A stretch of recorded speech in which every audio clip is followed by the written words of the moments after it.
British asphalt, 15 iconic cars. We miss from the 80s. The 1980s in Great Britain were a time of tectonic shifts. It was the era of Margaret Thatcher, the miners' strikes, the boom of the London city, and the arrival of the first mobile phones the size of bricks.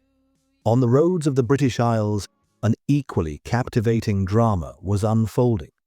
Old British giants like British Leyland were slowly fading away, while their places were taken by bold European hot hatches and Japanese technological marvels. In the 80s, a car stopped being just a means of transport.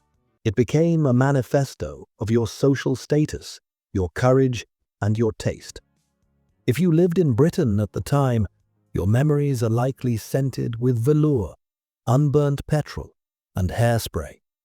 We present 15 cars that became icons of British roads and which we still long for today with a heavy heart. First on our list is a car that literally rewrote the rules of the game on British motorways, the Ford Sierra RS Cosworth. When the standard Sierra arrived in 1982, its aerodynamic jelly mold design shocked conservative buyers of the Ford Cortina. But the Cosworth version, introduced in 1986, turned this family hatchback into a legend. Under the hood sat a 2.0-liter turbo engine, producing 204 horsepower, developed by the geniuses at Cosworth. But the centerpiece was the massive whale-tail rear wing, which created genuine downforce at high speeds. The Cossie hit 60 miles per hour in just 6.5 seconds, a figure that made supercar owners nervous back then. In Britain, this car became synonymous with speed, but unfortunately also with crime. Due to its ease of theft and incredible pace, the Sierra Cosworth became the favorite getaway car for ram raiders. Insurance premiums were so astronomical that only the very rich or the very desperate could afford to own one. Today, an original three-door Cosworth is a holy grail for collectors, a reminder of a time when Ford was the king of the working class. If the Sierra was the queen of the motorways, the absolute monarch of Britain's winding rural B roads was the Peugeot 205 GTI. Many experts still call it the greatest hot hatch of all time. Launched in 1984 with a 1.6 engine, and later the legendary 1.9, this little Frenchman weighed less than 900 kilograms. This meant that 130 horsepower turned it into a rocket. The handling was phenomenal, though the 205 GTI was famous for its treacherous lift-off oversteer. If you suddenly let off the gas in a corner, the rear of the car would try to overtake the front. It was a driver's car for those who loved a bit of risk. Inside, you were greeted by bright red carpets, a GTI signature that made the cabin feel like a nightclub. Today, survivors are tragically rare. Many perished in accidents or rusted away in damp British garages. It is impossible to talk about 80s Britain without mentioning the Austin Metro. Launched in 1980 under the slogan, "A British car to beat the world," the Metro was supposed to save the national motor industry and replace the aging Mini. The advertising campaign was steeped in patriotism, with the Metro emerging from beneath a Union Jack. The car was an instant hit. Princess Diana owned a red Metro before her marriage to Prince Charles, making the car a style icon for the middle class. Despite having the ancient A-series engine from the Mini under the hood, the Hydrogas suspension provided a surprisingly smooth ride. The Metro was the perfect city car, maneuverable, with great visibility, and a surprisingly spacious interior for its size. Sadly, corrosion was merciless to these cars, and seeing a Metro on the road today is like seeing a ghost from the past. The fourth hero on our list is the Vauxhall Cavalier Mark II. If you were a sales rep or a middle manager in 1984, your company car was almost certainly a Cavalier. Unlike the rear-wheel drive Sierra, the Cavalier featured front-wheel drive, making its handling more predictable and safer on wet British asphalt. It offered a wide range of engines, from the modest 1.3 to the punchy 1.8 and 2.0. This was the workhorse of the nation.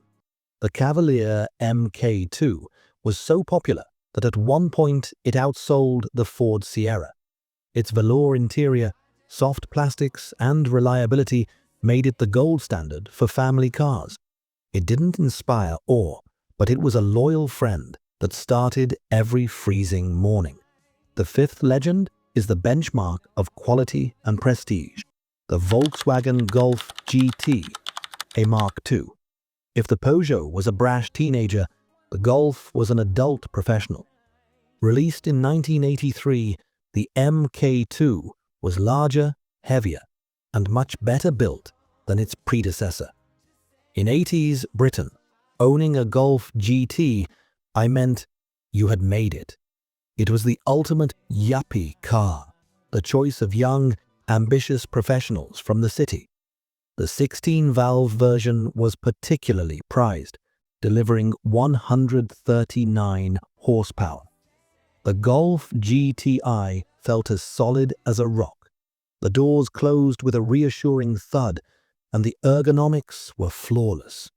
It was the first hot hatch to prove that a sports car could be reliable and practical for every day. Sixth place goes to the majestic and tragic Rover SD1. This was the last truly British large car with a soul. Its design, inspired by the Ferrari Daytona, with its wedge nose and sloping roof, looked futuristic even a decade after its release. The Vitesse version, with the 3.5-litre V8 engine, was a favorite of the British motorway police. These cars could patrol the high roads for hours at high speeds. The SD1 interior was the epitome of British comfort. Wide seats, a dashboard that could be easily swapped for left-hand drive markets, and plenty of space. But build quality was the Rover's Achilles heel. Electrical issues and rust became the stuff of legend. Nevertheless, the roar of the British V8 under the hood of an SD1 is still considered one of the most beautiful sounds in automotive history. Seventh is the Ford Escort XR3i.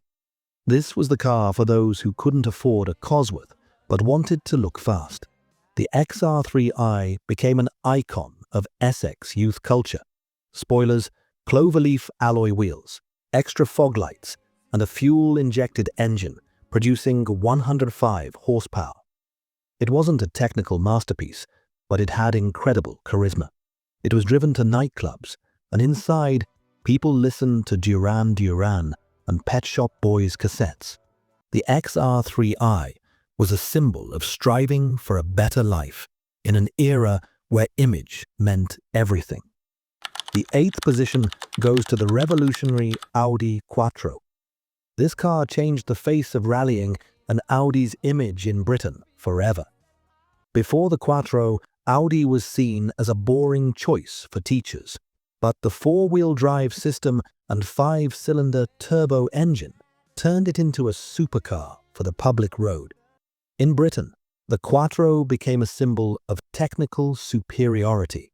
Its boxy design and flared wheel arches commanded respect.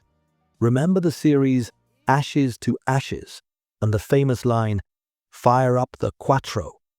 This car became an inseparable part of the British pop culture code of the 80s. Ninth is the modest but brilliant Fiat Uno. The Italians always knew how to make small cars, and the Uno was their triumph. Designed by Giorgetto Giugiaro, it offered incredible interior volume within minimal external dimensions. We especially miss the Uno Turbo IE version. This was a true pocket rocket that, thanks to its turbocharger, could embarrass much more expensive cars at the lights. The Uno reminds us of a time when Italian cars were full of life and passion, even if they started to rust while still in the showroom brochures. 10th is the Saab 900 Turbo, the car for intellectuals, architects, doctors, and professors. With its panoramic windshield, ignition key on the center console, and massive bumpers, the Saab was the embodiment of Scandinavian safety and individuality. In 80s Britain, driving a Saab 900 Turbo was a sign of fine taste and a refusal to follow the mainstream. It was a car that felt most at home on the snowy roads of Scotland, providing the driver with comfort and confidence thanks to its unique turbo technology. The 11th legend is the Renault 5 GT Turbo. If the Peugeot 205 GT I was a surgical instrument, the Renault 5 GT Turbo was a sledgehammer. A tiny 1.4-litre engine with a massive Garrett turbocharger produced 115, then 120 horsepower. The turbo lag was so deep that acceleration came suddenly, like a punch to the gut. It was a car for daredevils. With its aggressive body kit and turbo decals on the sides, it was the dream of every British teenager. 12th place is the icon of corporate London, the BMW 3 Series E30. In the 80s, the 3 became the ultimate yuppie status symbol. Clean lines, twin round headlights, and perfect driver ergonomics. The E30 set the standard for how a compact premium sedan should handle. From the economical 316 to the magnificent 6-cylinder 325i, the BMW E30 offered the driver a feeling of total control over the road. In Britain, this was a car bought not for its reliability, but for how it made you feel. 13th is the Toyota MR2 AW11, the Japanese invasion into the affordable sports car segment. Small, mid-engined, with a design resembling origami made of sharp angles. The MR2 proved to the British that Japanese cars could be more than just reliable. They could be incredibly fun. The handling, tuned with input from Lotus engineers, was razor sharp. It was a car that brought supercar exoticism to ordinary British streets for the price of a standard hatchback. The 14th position belongs to the monumental Volvo 240 estate, a brick that became a member of millions of British families. Indestructible, enormous, and pointedly uncool. It carried dogs, antiques, kids to school, and building materials from B&Q.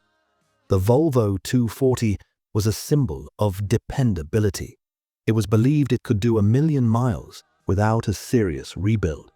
In 80s Britain, this estate was the choice of those who valued substance over form. And closing our list is the rally legend, the Lancia Delta HF Integrale. Although rare and expensive, its influence on British culture was colossal. This was a road car with the genes of a World Rally Championship winner. Its wide fenders, abundance of air intakes, and 4-wheel drive system made it the queen of any surface. The Integrale was temperamental, demanding, and expensive to maintain, but every kilometer behind the wheel was pure adrenaline. These cars are gone, but they left deep marks on the British asphalt and in our souls. They were more than just metal and plastic. They were reflections of our ambitions, dreams, and the technological optimism of an entire decade. We miss them because each of them had charisma and a character that is impossible to find in today's software-controlled, sterile vehicles. They were mechanical, honest, and alive. If you are interested in the history of everyday life of Britain, be sure to subscribe to my channel.